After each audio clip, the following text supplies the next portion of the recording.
ತೇಜ್ ಪ್ರಭು ನ್ಯೂಸ್ಗೆ ಸ್ವಾಗತ. ಯಮಕನಮರಡಿಯ ಭಾರತೀಯ ಜನತಾ ಪಕ್ಷ ಬಿಜೆಪಿ ಕಾರ್ಯಾಲಯದಲ್ಲಿ ಮತದಾರರ ಎಸ್ಐಆರ್ ಕುರಿತು ವಿಶೇಷ ಸಭೆ ಜರುಗಿತು.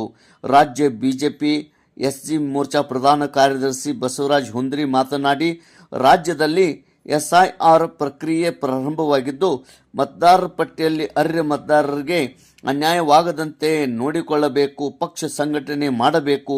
ಮುಂಬರುವ ಜಿಲ್ಲಾ ಪಂಚಾಯತ್ ಮತ್ತು ತಾಲೂಕು ಪಂಚಾಯತ್ ಚುನಾವಣೆಗಳಲ್ಲಿ ಬಿಜೆಪಿ ಅಭ್ಯರ್ಥಿಗಳನ್ನು ಹೆಚ್ಚಿನ ಸಂಖ್ಯೆಯಲ್ಲಿ ಗೆಲ್ಲಿಸಿ ಪಕ್ಷ ಸಂಘಟನೆ ಮಾಡಬೇಕು ಎಂದು ಬಸವರಾಜ ಹುಂದ್ರಿ ಅವರು ಹೇಳಿದರು.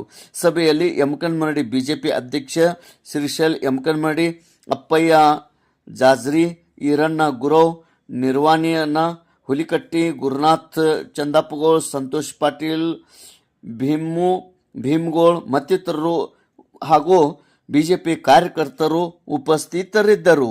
ತೇಜ್ ಪ್ರಭು ನ್ಯೂಸ್, ಯಮಕನಮರಡಿ.